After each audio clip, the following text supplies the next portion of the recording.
नमस्कार दोस्तों, मैं प्रिया दुबे संघर्ष सत्य के लिए। हमारे साथ एक मेहमान हैं। साथियों, मेरा नाम है प्रभाकर राय। लोक जनशक्ति पार्टी रामविलास दिल्ली प्रदेश का सचिव। हर नेता के ऊपर दाग लगा हुआ है। हर नेता ने देश को लूटने का काम किया है, लेकिन रामविलास जी ने इतने दिनों मंत्री रहने के बाद हमें ये सौभाग्य है हमारे देश के लिए कि इनके दामन पे कोई दाग नहीं लगी है। दूसरी बात, रामविलास पासवान जी ने हमेशा गरीबों, शोषित, वंचितों की आवाज उठाया। आज बिहार में ही देख लीजिए, चाहे तेजस्वी यादव हो, चाहे नीतीश कुमार हो, फिर आज हमारा बिहार क्यों पीछा है? क्यों ना हम तमाम बिहार के लोग एक बार चिराग जी को मौका दें। चिराग जी हैं, चिराग पासवान जिनका नाम है पूरा, जो लोक जनशक्ति पार्टी से हैं। तो मतलब आप ये कहना चाहते हैं कि उनको कोई सत्ता का लालच नहीं है, मतलब कि वो गरीबों के लिए सहायता देना चाहते हैं। वो किस तरीके से सहायता देना चाहते हैं, ये आप हमें थोड़ा खुल के बताइए। देखिए, चिराग जी हमेशा आज तक के रामविलास जी हुए या चिराग जी, जो भी आज तक उनके दरवाजे पे गया कभी वापस नहीं आया। चाहे आज टेलीफोन, आज मोबाइल आपके हाथ में है ना? जी जी बिल्कुल है। मोबाइल किनका देन है? रामविलास जी का देन है। रामविलास जी ने एक टाइम कहा था, जब दूरसंचार मंत्री बने थे, तो ये मोबाइल हम बैगन की तरह रेड़ी ठेरी पे बिकवा देंगे। और आज एक गरीब घर में मोबाइल है। एक गरीब बच्चे के, चाहे बच्चे बच्चे के हाथ में मोबाइल है। ये रामविलास जी का देन है। आज कोरोना हुई थी ना, कोरोना में लोग राशन के लिए मर रहे थे, लोग खाने के लिए, दाने दाने के लिए मर रहे थे, लेकिन रामविलास पासवान जी का ही देन है कि आज हिंदुस्तान में अगर किसी भी स्टेट में हम हैं और हम कहीं भी रह जाएंगे, किसी गली में रह जाएंगे, तो उस गली से राशन लेके हम खा सकते हैं। ये रामविलास जी का देन है। तो आप ये कहना चाहते हैं कि रामविलास जी ने बहुत ही योगदान दिया है गरीबों के लिए, जैसे कि फोन है, और कोरोना के टाइम में जिनको अन्न की दिक्कतें, नौकरी छूट गई, घर में रहना मजबूर है, घर छूट गया, तो उस टाइम उन्होंने साथ दिया। उस टाइम साथ दिया, तो हम दूसरे किसको नेता मानेंगे?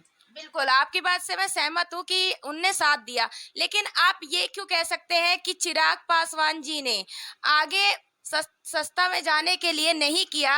वो क्यों नहीं किया? क्योंकि ये तो मान लीजिए नॉर्मली ही बात आ जाती है। अगर देखा जाए कि अगर हम वो सीट के लिए बात करते हैं या चिराग पासवान जी की बात करते हैं कि बिहार में वो अपनी सीट लेके आते हैं, अपनी एक छवि लेके आते हैं, तो एक ये नॉर्मल बात आ जाती है, लेकिन वो आगे के लिए क्या चाहते हैं? जो लोगों को बेनिफिट मिले। आज एक मान लीजिए, आपके दिल्ली का मुख्यमंत्री केजरीवाल जी थे।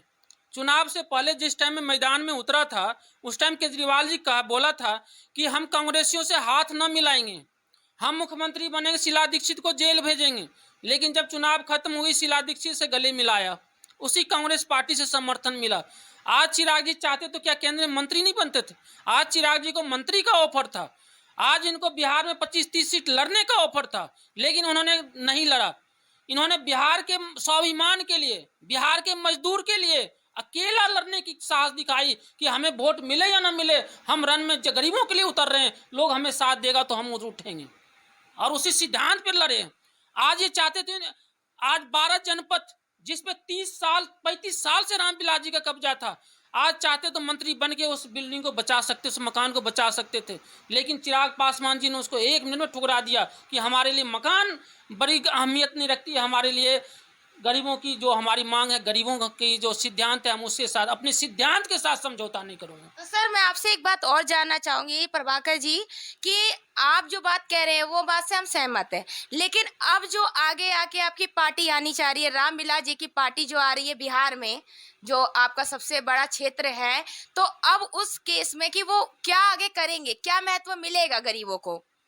अगर हमारे चिराग जी का सरकार बन गई, लोगों ने अगर हम लोगों को साथ दिया, तो हम लोग सिर्फ गरीबों पे, शिक्षा पे, रोजगार पे काम करेंगे कि किसी भी बिहारियों को बिहार के बाहर न जाना पड़े।